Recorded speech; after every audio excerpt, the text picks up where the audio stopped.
Me llamo Christine Cole. Tengo 32 años y trabajo como analista financiera en Boise, Idaho. Ese día se suponía que sería una cálida y alegre cena de acción de gracias. Pero, en lugar de eso, mis padres me entregaron un regalo especial. Dentro no estaba lo que esperaba. Era un aviso bancario con la deuda de $250,000 de mi hermano por un negocio fallido. Mi padre me miró fijamente y dijo: «Tú vas a encargarte de esto». Me negué rotundamente. En un instante, me arrojó una copa de vino a la cara, empapándome la camisa. Mi madre gritó: «¡Fuera de aquí!». Me quedé paralizada, con el vino goteando por mi barbilla, sin poder creer que esta fuera mi propia familia. Si estuvieras en esa situación, ¿te quedarías callada y lo aguantarías, o te defenderías? Comparte tus pensamientos en los comentarios. Hace una semana estaba guardando mi equipo de acampada, lista para un fin de semana en el Bosque Nacional South Todd. Llevo 6 años viviendo en Boise, Idaho, en un apartamento acogedor que compré con mi propio dinero. A los 32 años, soy analista financiera y gano $180,000 al año. He trabajado duro para construir una vida de la que me siento orgullosa. Mi apartamento es pequeño, pero mío, suelos de madera, una gran ventana con vistas a la ciudad y un espacio tranquilo donde puedo pensar. No necesito mucho, solo mi independencia y unos pocos buenos amigos. Ese viaje a South Todd iba a ser un descanso, una oportunidad de caminar con mis amigos, dormir bajo las estrellas y olvidarme del estrés de los informes trimestrales. Llevaba semanas esperándolo, trazando rutas, revisando si mi tienda tenía roturas. Entonces vibró mi teléfono. Apareció un mensaje de mamá: «Ven a Idaho Falls para Acción de Gracias. Te echamos de menos». Me quedé helada mirando la pantalla. No había vuelto a casa de mis padres en 2 años, desde la última fiesta en que mi hermano, como siempre, acaparó toda la atención. De niña, yo era la rara. Mi hermano no podía hacer nada mal, capitán del equipo de fútbol, encantador, el niño de oro. Yo era la callada, la que estudiaba hasta tarde y ahorraba cada centavo de los trabajos de verano. Mamá decía: «Eres tan responsable». Pero nunca sonaba a cumplido. Sonaba a peso, como si se esperara que yo cargara con los problemas de todos. Me senté en el sofá releyendo su mensaje. Los recuerdos volvieron de golpe, veranos en Idaho Falls ayudando a mamá en la cocina mientras mi hermano hacía el tonto con papá. Extendíamos la masa de los pasteles, reíamos con anécdotas antiguas y, por un momento, sentía que pertenecía. Esos momentos eran raros. La mayor parte del tiempo yo era invisible, eclipsada por la presencia ruidosa de mi hermano. La última vez que los visité, él presumió de un gran negocio inmobiliario mientras mamá y papá colgaban de cada palabra suya. Yo solo sonreía, asentía y me guardaba mis pensamientos. Había aprendido hace mucho que alzar la voz no servía de nada. Una parte de mí quería ignorar el mensaje. Ya había reservado el camping, empaquetado la tienda y dicho a mis amigos que iba. Pero otra parte, la que todavía anhelaba una familia de verdad, no podía dejarlo pasar. ¿Y si esta vez era diferente? ¿Y si de verdad me querían allí y no solo como plan B? Seguía pensando en el pastel de manzana de mamá, en cómo me abrazaba al llegar, en las malas bromas de papá en la mesa. Tal vez era demasiado cínica. Tal vez realmente me echaban de menos. Llamé a mi amiga Sara para cancelar. «¿Vas a dejar plantados a tus amigos por tu familia?», bromeó, pero su voz tenía un filo. «No te merecen, Christine». Me reí, pero sus palabras dolieron. Mis amigos saben cómo es mi familia, siempre esperando que yo arregle las cosas, que sea la responsable. Han oído las historias, los gastos imprudentes de mi hermano, el apoyo ciego de mis padres hacia él. Aún así, me dije que esta podía ser una oportunidad de reconectar, de volver a sentirme parte de algo. Le contesté a mamá: «Allí estaré». Me envió un emoji de corazón y, por un segundo, sentí un poco de calidez. Pero mientras desempacaba el equipo de acampada, las dudas se colaron. ¿Por qué ahora? No habían llamado ni escrito en meses, ni siquiera por mi cumpleaños. El nombre de mi hermano no dejaba de aparecer en mi cabeza. Él siempre era la razón de estas invitaciones repentinas. La última vez que lo vi insinuó problemas económicos, pero papá lo quitó de en medio diciendo: «Lo tiene controlado». No me lo creí. Mi hermano siempre ha sido descuidado, gastando dinero como si fuera infinito. Aparté el pensamiento diciéndome que estaba pensando demasiado. Solo era una cena familiar, ¿no? Una oportunidad de sentarnos a la mesa, compartir comida y tal vez sentir que pertenecía. Empecé a preparar la maleta para Idaho Falls, a 3 horas, un trayecto directo por la autopista. Elegí un jersey bonito, presentable pero no demasiado elegante. Quería llegar siendo yo misma, no la hija perfecta que a veces esperaban.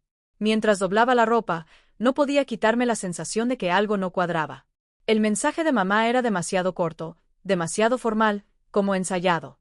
Mi instinto me decía que había algo más detrás de la invitación, pero lo ignoré. Quería creer en ese momento familiar cálido, aunque pareciera perseguir un recuerdo que quizá nunca fue real. Me detuve frente a la casa de mis padres.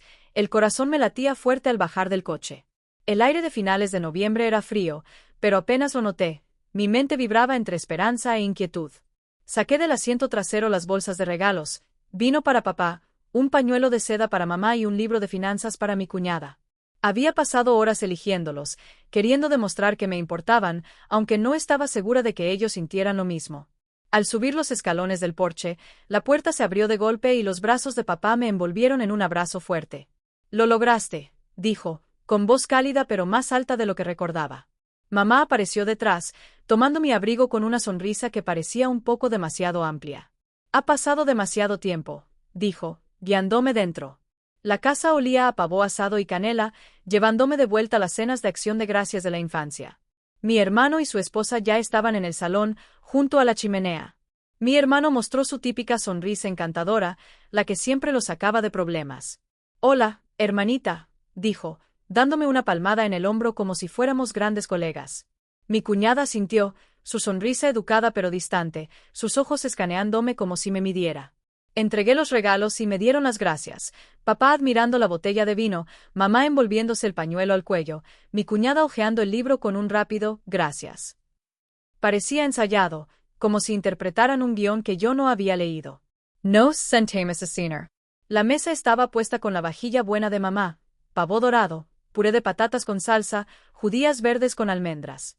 Era el tipo de banquete que de niña me hacía sentir en casa, cuando ayudaba a mamá a poner la mesa mientras mi hermano hacía el tonto. Casi podía oír las viejas bromas de papá, esas que me hacían poner los ojos en blanco pero que en secreto adoraba. Por un momento, me permití creer que podíamos volver a tener eso. Tomé un sorbo de vino, intentando relajarme, pero el estómago se me retorció. Algo no estaba bien. Sus sonrisas eran demasiado brillantes, sus preguntas demasiado ansiosas. Mamá preguntó por mi trabajo, mi apartamento, mis ahorros, cosas que nunca le habían interesado antes. «¿Te va tan bien?», dijo, con un tono casi inquisivo. Papá asentía demasiado rápido, como si esperara algo. Mi hermano dominó la conversación, como siempre. Habló de su último negocio inmobiliario, un proyecto enorme que sonaba demasiado bueno para ser verdad. «Va a cambiarlo todo», dijo, echándose hacia atrás en la silla con los brazos cruzados. Mi cuñada intervino, elogiando su ambición, pero sus ojos seguían saltando hacia mí. Forcé una sonrisa, asintiendo, pero mi mente iba a mil. Recordé la última vez que lo vi, cuando insinuó problemas de dinero y papá lo cortó en seco. Ahora su seguridad parecía forzada, como si intentara convencerse a sí mismo tanto como a mí. Miré a mamá, que cortaba su pavó con demasiada precisión, evitando mis ojos. Papá reía por algo que decía mi hermano, pero sonaba vacío. La tensión creció conforme avanzaba la cena. Cada vez que intentaba llevar la conversación a algo neutral, mi último proyecto en el trabajo o un restaurante nuevo en Boise, la devolvían a mi vida, mis finanzas, mis planes. «Ya debes tener un buen colchón ahorrado», dijo mi cuñada, con tono casual pero afilado. Lo esquivé diciendo que era cuidadosa con el dinero, pero las palabras pesaban en mi boca. Mi hermano se inclinó hacia adelante, su sonrisa desvaneciéndose un segundo. «¿Eres lista para eso?», dijo, pero no sonó a cumplido. Sonó a cálculo. Aparté el plato, sin apetito. El calor de la comida, los olores familiares, no podían ocultar la inquietud que me subía por la espalda. Pensé en el mensaje de mamá, en cómo me había arrastrado hasta aquí a pesar de mis dudas. Quería creer en un momento familiar, pero ahora sentada a esa mesa me sentía una invitada en una casa que ya no conocía. Sus risas, sus preguntas, sus miradas, todo parecía una trampa. Apreté la copa, intentando quitarme la idea, pero no se iba. Lo que fuera que querían, no era solo una cena de acción de gracias. Después de la cena nos trasladamos al salón para el intercambio de regalos. La chimenea crepitaba, proyectando un brillo cálido, pero el aire estaba cargado, como si la tensión de la mesa nos hubiera seguido. Mamá repartió los regalos que traje, el vino de papá, su pañuelo, el libro de finanzas de mi cuñada, y sonrieron, volviendo a darme las gracias, pero sus voces sonaban ensayadas. Mi hermano se recostó en el sofá, con el brazo alrededor de su esposa, observándome con una expresión que no lograba descifrar. «Te toca a ti», dijo mamá, con sonrisa tensa mientras me entregaba una cajita envuelta con cuidado. La tomé, esperando algo sencillo, un detalle, quizá un recuerdo familiar. Mis dedos torpes con el lazo, forcé una sonrisa intentando ignorar el nudo en el estómago. Dentro de la caja había un solo papel doblado.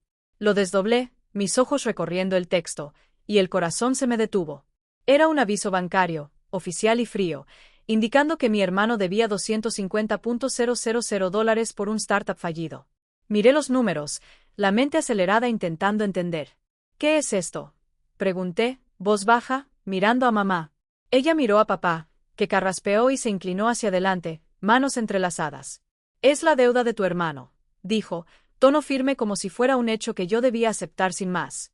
«El negocio no funcionó. Necesitamos que tú la cubras». Parpadeé, el papel temblando en mis manos. Los ojos de mi hermano estaban fijos en mí, sin parpadear, su sonrisa desaparecida. Mi cuñada se acercó más a él, rostro calmado pero expectante. «Te va tan bien, Christine», dijo mamá, voz suave pero cortante, como intentando arrullarme para que aceptara. «Siempre has sido la responsable. Esto es por la familia». La miré a ella, luego a papá, luego a mi hermano, esperando que alguien dijera que era un error. Nadie lo hizo. La habitación se hizo más pequeña, el aire más denso, como si me acorralaran. «¿Cómo saben siquiera que puedo pagarlo?», pregunté, ya con voz más afilada. Mi cuñada habló, tono práctico. «Trabajo en el banco. Vi tus ahorros, $700,000. Puedes permitirlo». El estómago se me cayó. Había accedido a mi cuenta, a mis finanzas privadas, sin mi permiso. La violación me golpeó como un puñetazo. Había pasado años construyendo esa red de seguridad, trabajando hasta tarde, renunciando a vacaciones mientras mi hermano gastaba en lo que quisiera. Y ahora usaban mi esfuerzo contra mí, como si fuera suyo para reclamar. «Esto no es justo», dije, voz temblorosa de rabia. «¿Por qué es problema mío?». Mi hermano habló al fin, voz suave pero con frustración. «Vamos, hermanita. Solo es dinero. Somos familia. No puedes dejar que lo perdamos todo». Sus palabras dolieron, no porque fueran ciertas, sino porque no lo eran. Familia no significaba esto. Mentir, conspirar, hurgar en mi vida como si les debiera. Volví a mirar el aviso bancario. Las palabras, startup fallido, saltando. No me lo creía. La historia de malos negocios y compras ostentosas de mi hermano pasó por mi mente, pero aún no tenía pruebas. Papá se acercó más, el rostro endureciéndose. «Tienes los medios», dijo. «Estás sentada sobre todo ese dinero y vas a dejar que la vida de tu hermano se derrumbe. ¿Qué clase de hija hace eso?». Sus palabras cortaron hondo, pero no porque me sintiera culpable, sino porque confirmaron lo que siempre había temido. No me veían como su hija, no de verdad. Me veían como una solución, un talonario para arreglar sus errores. Mamá asintió, ojos suplicantes pero fríos. «Contamos contigo», dijo. «Esto es lo que hacen las familias». Devolví el papel a la caja, mis manos ya firmes a pesar de la rabia que crecía dentro. «No», dije, voz clara. «No voy a pagar esto». La habitación quedó en silencio. La mandíbula de mi hermano se tensó, sus ojos se estrecharon como si yo lo hubiera traicionado. La máscara de calma de mi cuñada se rompió, labios apretados en una línea fina. El rostro de mamá se hundió, pero había algo más, ira, o tal vez desesperación. Las manos de papá se cerraron, nudillos blancos. «Eres egoísta», dijo mi cuñada, voz baja, casi un siseo. «Te crees mejor que nosotros, ¿verdad?». Quise gritar, decirle que no tenía derecho a mi dinero, a mi vida. Pero no lo hice. Solo la miré, el corazón latiendo fuerte, sintiendo el peso de su traición. Lo habían planeado todo, todos ellos, antes de que yo siquiera cruzara la puerta. La bienvenida cálida, la cena, las sonrisas, todo era una trampa para acorralarme. Me sentí tonta por haber esperado, por pensar que podía ser un momento familiar real. La caja estaba en mi regazo, pesada con sus expectativas, y supe que nada volvería a ser igual después de esto. «Apart la caja», voz firme. «No voy a pagar su deuda», dije, mirando a papá, desafiándolo a discutir. Su rostro se torció, un rubor subiendo por su cuello. Las manos de mamá se cerraron sobre la mesa de centro, ojos entrecerrados como si la hubiera traicionado. Mi hermano se inclinó hacia adelante, voz cortante. ¿De verdad vas a dejar que lo perdamos todo? Soltó, su encanto desaparecido, sustituido por un borde crudo de desesperación. Mi cuñada cruzó los brazos, mirada fría y acusadora. Se supone que ayudas a la familia, dijo, palabras cargadas de juicio como si hubiera roto un voto no escrito. Negué con la cabeza, el aviso bancario arrugado aún en mi mano. Este es su desastre, dije, señalando a mi hermano. ¿Por qué tengo que arreglarlo yo? Mi voz tembló, no de miedo, sino de años de frustración desbordándose. Siempre había sido la que arreglaba las cosas, la que daba un paso al frente cuando me necesitaban. Pero esto era diferente. Era el fracaso de mi hermano, no el mío, y estaba harta de cargar con su peso. El silencio que siguió fue pesado, sus ojos clavados en mí, esperando que cediera. Papá se levantó de golpe, la silla raspando el suelo. Agarró su copa de vino, nudillos blancos alrededor del tallo. Niña desagradecida, escupió, voz temblando de rabia. Antes de que pudiera moverme, lanzó el vino hacia mí. Salpicó mi cara, frío y punzante, escociéndome los ojos y empapando mi camisa. El líquido goteó por mi barbilla, acumulándose en el suelo, y me quedé paralizada, el sol golpeándome como una ola. Mi respiración se cortó, el corazón latiendo fuerte mientras la realidad se hundía. Mi propio padre había hecho esto, delante de todos, sin una pizca de arrepentimiento. Mamá jadeó, pero su rostro se endureció casi al instante. Se puso de pie, voz gélida.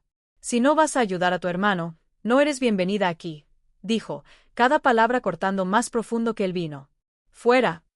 La miré, el pecho apretado, esperando que se retractara, que mostrara una chispa de culpa. No lo hizo.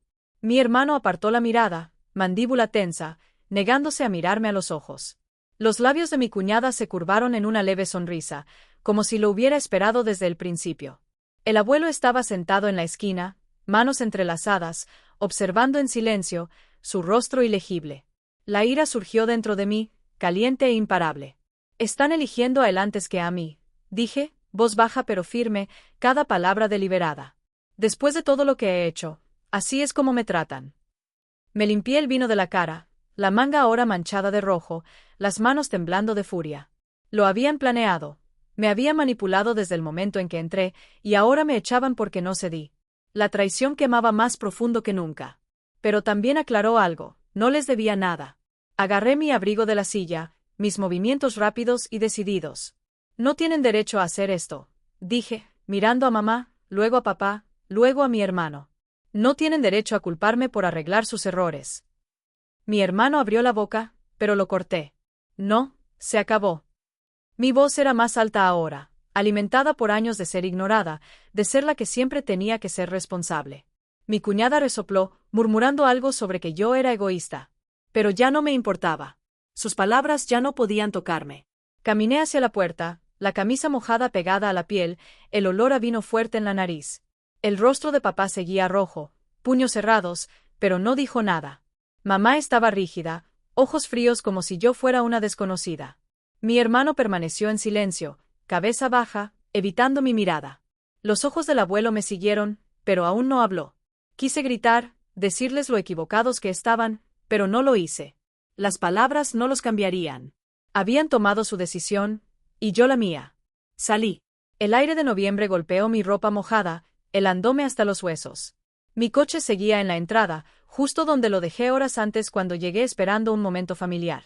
Esa esperanza se había ido, sustituida por una claridad que no había sentido antes. Ya no era su chivo expiatorio. Me deslicé en el asiento del conductor, manos agarrando el volante, la ira todavía ardiendo pero mezclada con algo más. Alivio. No meer tras al encender al motor. Este era el fin de su control sobre mí. El abuelo se levantó, su voz cortando el pesado silencio. El salón, tenso tras mi salida, pareció encogerse bajo su mirada. Papá estaba rígido, puños aún cerrados. Mamá mantenía los ojos fijos en el suelo, evitándolo. Mi hermano se movía inquieto mientras mi cuñada permanecía tiesa, el rostro pálido. Durante casi toda la noche había estado callado en la esquina, solo observando. Pero ahora su presencia llenaba cada centímetro de la habitación. Ya basta, dijo, bajo pero afilado. Creen que pueden tratarla así y mentir a todos. Su mano temblorosa señaló a papá, luego a mi hermano. Esa deuda no era de un startup. Era de apuestas en Nevada, casinos, coches, viajes a Europa. Sus palabras golpearon como una bofetada. La cabeza de mamá se alzó de golpe, boca abierta pero sin palabras. El rostro de papá palideció, mandíbula tensa. Mi hermano intentó hablar, pero el abuelo lo cortó con ojos llameantes. Ni se te ocurra negarlo. Lentamente, caminó por el suelo, el bastón golpeando la madera. Vi las transacciones en la cuenta familiar.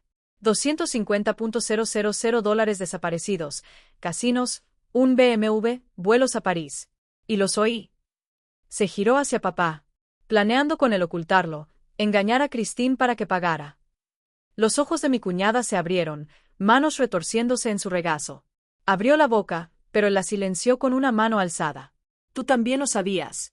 Revisaste sus ahorros y pensaste que podían manipularla para que arreglara este desastre. La acusación quedó en el aire, innegable. Papá se levantó, voz temblorosa. No entiendes. Pero el abuelo lo cortó en seco. Entiendo perfectamente, soltó. Le arrojaste vino a la cara, le dijiste que se fuera de su propia casa, todo para tapar sus mentiras. Señaló a mi hermano, que se encogió, despojado de su habitual arrogancia. Mamá se cubrió el rostro, hombros temblando. Mi cuñada apretó los labios, ya sin sonreír. Sus excusas se derrumbaron bajo su furia. Los crié mejor que esto, su voz se quebró. Christine es la única que ha sido honesta, y la trataron como basura. Sus ojos se suavizaron un momento, como si pensara en mí. Mereces saber la verdad. Con dedos deliberados sacó su teléfono y marcó mi número. La habitación se congeló en silencio mientras esperaba. A mitad de camino de regreso a Boise, sonó mi teléfono. Al ver su nombre, me detuve al arcén, el corazón latiendo fuerte. Christine, dijo, voz pesada pero firme. Necesitas saber qué hizo realmente tu hermano. Me lo contó todo, como la deuda no era de un startup sino de juego, como el dinero se fue en casinos, un BMW y viajes de lujo. Me explicó que había visto las transacciones de la cuenta familiar y oído a papá y a mi hermano conspirar para obligarme a pagar. Mis manos apretaron el volante, la ira avivándose pero más nítida por la claridad. Te mintieron, la voz del abuelo se suavizó. Tu cuñada revisó tus ahorros. Todos pensaron que podían manipularte. Cerré los ojos, la traición cortando más profundo que nunca. Había dudado de la historia de mi hermano, pero oírlo todo, los casinos, las mentiras, su plan para usarme, me revolvió el estómago. Su ira reflejaba la mía, dándome firmeza. No podía dejar que se salieran con la suya, dijo. No después de lo que te hicieron. Le susurré gracias antes de colgar. La carretera se extendía delante, oscura y vacía, pero mis pensamientos ardían. Habían planeado arruinarme, quitarme todo lo que había construido. El vino de papá, las palabras frías de mamá, el silencio de mi hermano. Ahora todo tenía sentido. No solo estaban desesperados. Eran engañadores, dispuestos a sacrificarme para salvarse. De vuelta en Boise, mi lanza mi rutina. Mi apartamento, pequeño pero mío, se convirtió en mi santuario. Me centré en el trabajo, largas horas en la oficina donde había ganado cada centavo de mis ahorros. Volví a correr, el aire frío despejando mi cabeza a cada paso.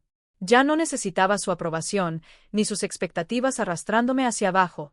Por primera vez en años me sentía ligera, como si hubiera soltado una carga que llevé demasiado tiempo. Ya no era la hija obediente ni la hermana responsable. Solo era yo, y eso bastaba. La noticia de lo ocurrido corrió rápido. El abuelo no se contuvo después de esa noche. Se lo contó todo a la tía Marta y al tío Steven, hermana de mamá y su esposo. Como la deuda de mi hermano venía de casinos en Nevada, no de un startup fallido, como papá y mamá intentaron encubrirlo, como se volvieron contra mí cuando me negué a pagar. La tía Marta me llamó una semana después, voz suave pero firme. Estamos de tu lado, dijo. Lo que hicieron estuvo mal. El tío Steven, normalmente callado, envió un mensaje. No te mereces eso. Su apoyo no era ruidoso, pero era sólido. Un recordatorio de que no toda la familia me había traicionado. En Idaho Falls, todo se desmoronó para ellos. Mi hermano no pudo esquivar al banco eternamente. Los $250,000 que debía no desaparecían, y sin nadie que lo rescatara tuvo que enfrentarlo. Él y mi cuñada vendieron su casa, una mansión ostentosa que compraron para presumir. Según la tía Marta, La vendieron por menos de lo esperado, apenas suficiente para cubrir la deuda. Se mudaron a un apartamento pequeño en las afueras, muy lejos de la vida que alardeaban. El encanto de mi hermano ya no funcionaba. En el pueblo se susurraba sobre sus apuestas, su imprudencia. Mi cuñada mantuvo su trabajo en el banco, pero su reputación quedó dañada. Nadie confiaba en alguien que había hurgado en cuentas privadas para manipular a la familia. Papá y mamá no lo pasaron mucho mejor. Siempre habían sido pilares de la comunidad, eventos de la iglesia, colectas benéficas, todo. Pero la verdad salió, como siempre pasa en los pueblos pequeños. Los vecinos dejaron de invitarlos. Los amigos se distanciaron, sus sonrisas educadas pero frías. La tía Marta me contó que mamá intentó justificarlo en su club de lectura diciendo que era un malentendido, pero nadie se lo tragó. La verdad era demasiado fea. Habían elegido proteger las mentiras de mi hermano antes que a su propia hija. El tío Steven, que siempre había estado cerca de papá, dejó de visitarlo. No dijo por qué, pero la razón era clara. Habían cruzado una línea, y la comunidad en la que se apoyaban durante años les dio la espalda. No me regodeé. No quería. Saber que pagaban por lo que hicieron no borraba el dolor, pero me dio cierre. Había pasado años intentando mantener unida a la familia, siempre la que cedía, la que perdonaba. Pero esa noche en Idaho Falls lo cambió todo. Me habían mostrado quiénes eran realmente, y no iba a dejar que me arrastraran de nuevo a su desastre. Dejé de revisar el correo esperando disculpas que nunca llegaron. Dejé de esperar que cambiaran. El abuelo era el único con el que mantenía contacto. Sus llamadas eran un consuelo silencioso. No me presionaba, no sermoneaba, solo preguntaba cómo estaba y me decía que estaba orgulloso. Boise se convirtió en mi hogar de una forma que antes no lo era. Me uní a un grupo de running, hice algunos amigos que no conocían la historia de mi familia, que no necesitaban saberla. El trabajo me mantenía ocupada, pero era más que eso. Estaba construyendo algo para mí, algo que ellos no podían tocar. Abrí una nueva cuenta de ahorros, una que mi cuñada nunca vería. Cada ingreso se sentía como un paso adelante, un ladrillo en el muro que construía alrededor de mi vida. No era rica, pero estaba segura, y eso era mío para conservarlo. A veces, tarde en la noche, pensaba en ellos, la mirada furiosa de papá, las palabras frías de mamá, el silencio de mi hermano. Los recuerdos dolían, pero ya no me controlaban. Había pasado tanto tiempo intentando ser lo que querían, pero ahora era libre de ser lo que yo quería. No necesitaba su casa, su aprobación ni sus mentiras. Tenía mi propia vida, mi propia fuerza, y eso bastaba. Pasaron los meses en Boise. Mis días se volvieron tranquilos. Me instalé en una rutina que sentía solo mía. Ni llamadas de mamá, ni mensajes de papá, ni súplicas de mi hermano. El silencio era deliberado, un muro que había construido para protegerme. Mi apartamento, con sus crujidos familiares y luz cálida, era mi refugio.